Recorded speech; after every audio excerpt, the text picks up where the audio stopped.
Hey guys, I'm back with days 16 and 17 of our month-long road trip. We woke up at 6:30 to a gentleman asking about the campsite. With a simple breakfast of fruit and a sandwich, we began our day collecting a stamp from the roadside stop at the campground. Next, we headed on over to the Shirahige Waterfall, a popular natural landmark. It makes sense that the white bubbling streams of water that flow from the underground river it's sourced from have given it the name the Whitebeard Waterfall. The waterfall feeds into the Biei River and consequently the Shirogane Blue Pond as well, which I visited in my last video.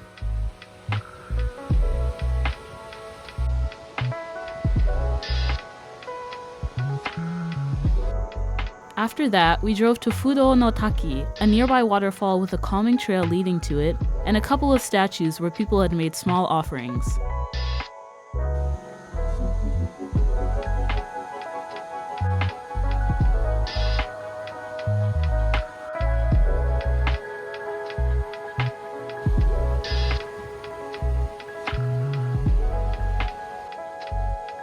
We had gotten a bit peckish and decided to head to the hotel we went to yesterday evening to eat lunch at the restaurant. Just before, we enjoyed our time at the pool, and after dining on some katsu curry, we headed south as we made our way to our next campsite.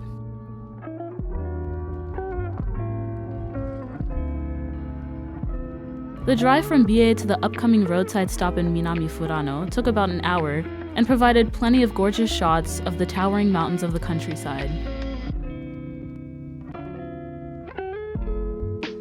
In just a bit, we had arrived at our second Michi-no-eki stop for the day. Upon entering, a bear and its cub greet visitors, a nod to the wildlife we see later in our trip, at the Shiretoko National Park.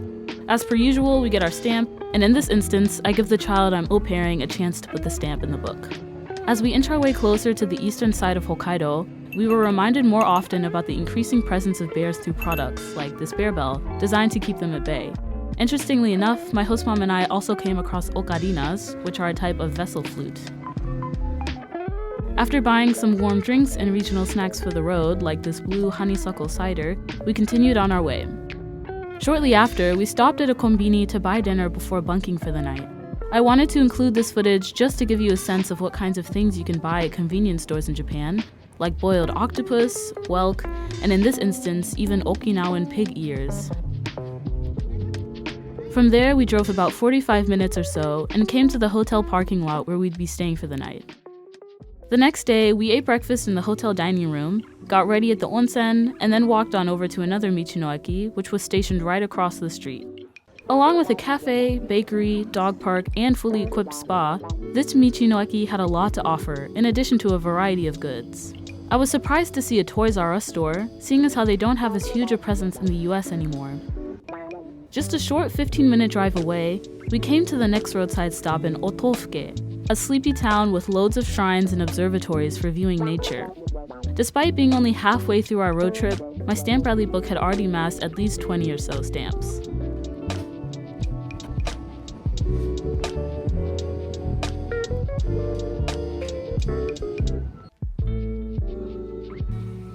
From Otofuke, we drove north for 20 minutes and arrived in Shihoro at yet another Michi-no-eki.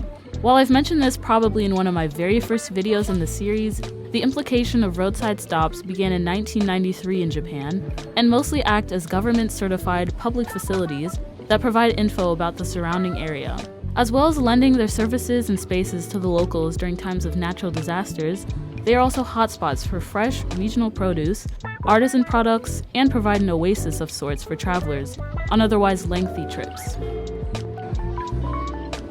With the allure of locally grown food like this tasty fig smoothie, Michi-no-eki consequently contribute largely to tourism, the economy, and exposure for more rural areas in Japan.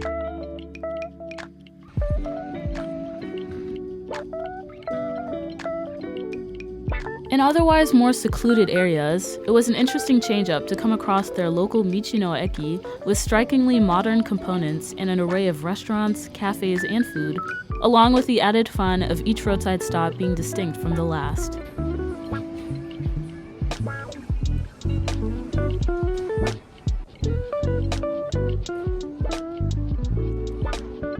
It was a treat to come across Japan's famed white strawberries, which through extensive crossbreeding has yielded its unusual color.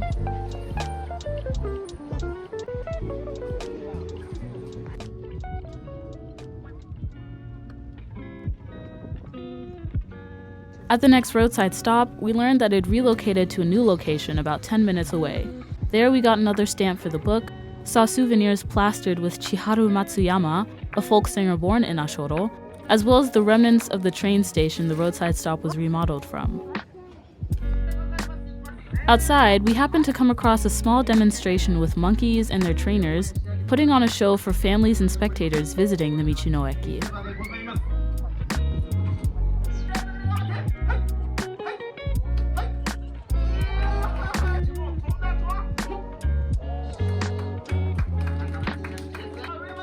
While I didn't realize it at the time, Mr. Matsuyama was actually holding a small performance that day as well.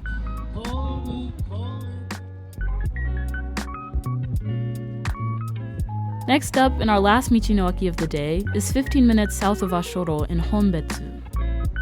Much like how I've mentioned in previous videos about Japan loving mascots, with the town's production of soybeans, the entire city has a mascot called Genki-kun, a smiling soybean with a supposed dynamic personality.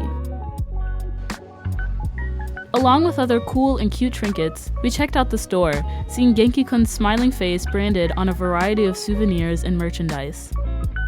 As the day was ending, we drove further east and arrived in Kushiro, the largest port city in East Hokkaido. We stopped for a moment at the Marsh Observatory, where visitors can learn about the surrounding wildlife and get a bird's-eye view of the Kushiro Shitsugen, Japan's largest marshland, which is home to the endangered red-crowned crane, of which there are only about less than 2,000 adults left in the world. In my Asahiyama Zoo video, we saw some, along with other animals native to Hokkaido. And that wraps up days 16 and 17 of our road trip. Thank you to everyone who watched until the end, and if you enjoyed, don't forget to like and subscribe. Join us next time as we get our vehicle blessed by a priest for safe travels, shop around at a fish market and discover marimo, and as we settle in at a hotel next to Lake Akan. Feel free to leave any comments or questions below, and I'll see you in the next one.